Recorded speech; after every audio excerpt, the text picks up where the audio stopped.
Today we're talking about King Abdullah II of Jordan visiting the White House to discuss the Israel-Hamas war, the latest out of Congress, an election impacting storm, and other top news for Wednesday, February 14th. Stay informed while remaining focused on Christ with the pour-over today. Here's the quote of the day. Don't pray when you feel like it. Have an appointment with the Lord and keep it. A man is powerful on his knees. Corey Ten Boom. Let's get started with some espresso shots. King Abdullah II of Jordan paid a visit to President Biden on Monday, and the topic of the day was the war in Gaza. Discussions involved Palestinian aid efforts, hostage release deals, and working towards a two-state solution. Biden reiterated the White House's proposal for a 6-week pause in fighting, while Abdullah called for an immediate and permanent ceasefire.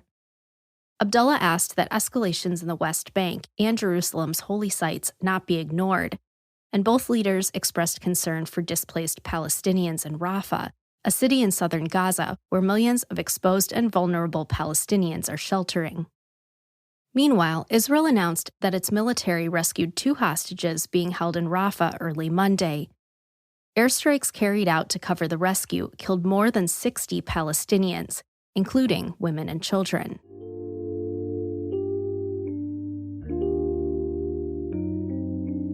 War is a heavy burden that impresses upon us our world's need for restoration. Jesus came to bear that burden of sin, lighten our load, and restore our world. Pray that the Middle East would experience that restoration and glorify the Messiah, Jesus.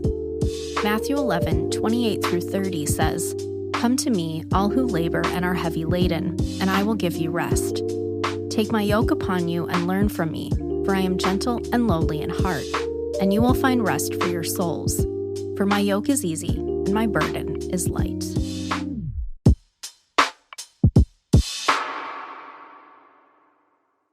It's been a busy week in Congress. On Monday, House Republicans proposed a new warrantless surveillance package reauthorizing the government to spy on foreigners, a controversial move due to the potential for intelligence community abuses. In the wee hours of Tuesday, after an overnight Republican filibuster, the Senate passed its wartime aid package 70-29. The bill includes $60 billion for Ukraine, $14 billion for Israel and U.S. operations in the Middle East, $8 billion for Indo-Pacific allies like Taiwan, and $10 billion in humanitarian aid to war zones. The bill is not likely to survive the Republican-controlled House because it funds foreign aid without border security and adds to Uncle Sam's $34 trillion debt. Meanwhile, the lower chamber voted again on impeaching Homeland Secretary Mayorkas over his handling of the southern border. The vote narrowly passed last night, but is unlikely to survive the Senate.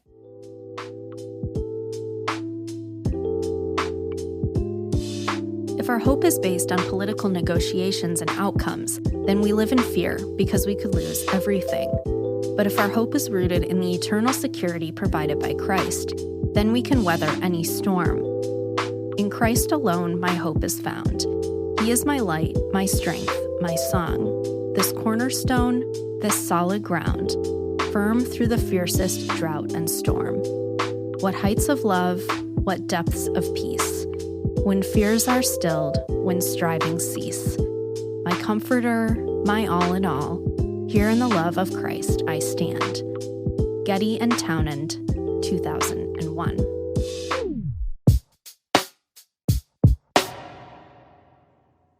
A nor'easter brought lots of the wet stuff to the Northeast yesterday, canceling schools and clocking the single snowiest day in NYC since January 2022.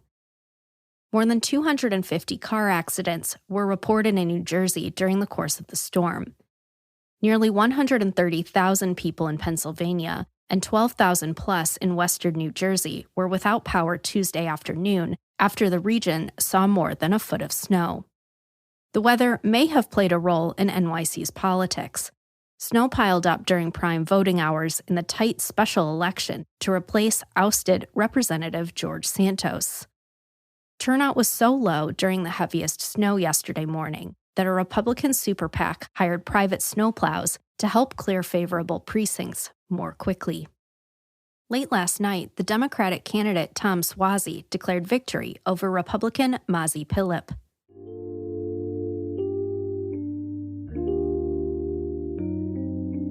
Here's a verse to consider when the weather snarls your plans. Trust in the Lord with all your heart, and lean not on your own understanding. In all your ways submit to him, and he will make your paths straight. Proverbs 3:5 and 6. Hey, it's Kathleen with the Pour-Over. Today's episode is brought to you by CSB's Holman Handbook series. They're the perfect solution to having to stop your devotional every 2 minutes for a Google search, wondering where exactly on a map those places you just read about are, which inevitably leads to checking your texts and then your emails and getting way off track. Okay, maybe that's just me, but if that's you too, you'll enjoy the Holman Handbook series from CSB. Available for both the Old and New Testaments, this high-quality study resource includes over 75 word studies, full-color maps, charts, illustrations, and more. And right now, you can buy one and get one free with promo code HandbookBOGO at Lifeway.com. That's HandbookBOGO at Lifeway.com.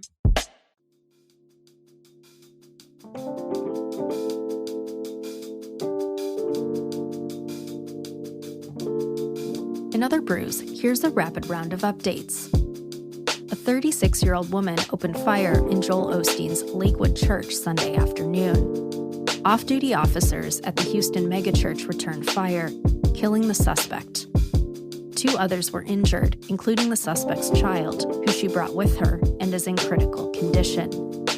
While a motive remains unknown, investigators found anti-Semitic writings by the shooter, and the rifle used bore a Palestine sticker. Despite January's chill, inflation didn't cool as much as expected, sending stocks sliding.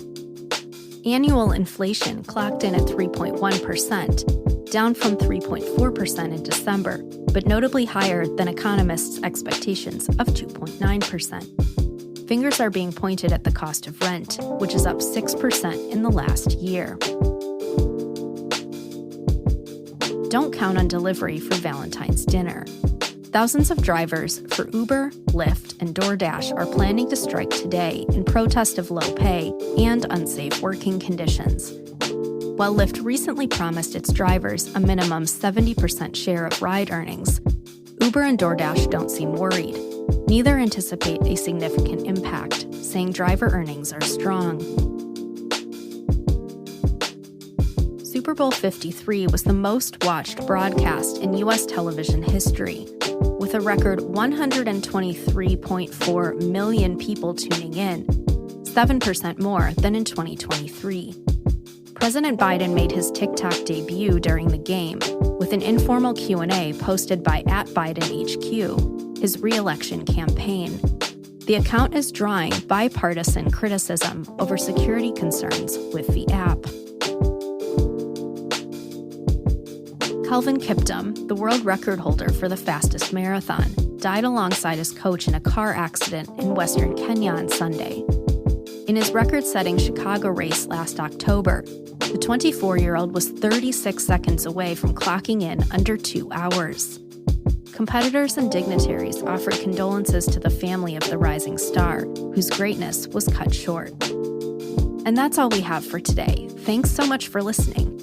If you're listening on the Apple Podcasts app, give us a 5-star rating and drop a review. If you're listening on Spotify, give us a follow and hit the notification bell to never miss a new episode. We appreciate your support and hope you have a great day. We'll see you on Friday.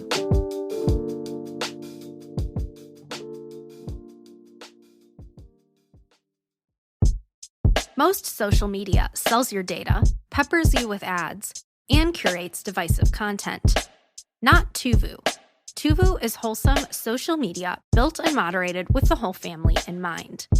Choose social media that uplifts rather than drains.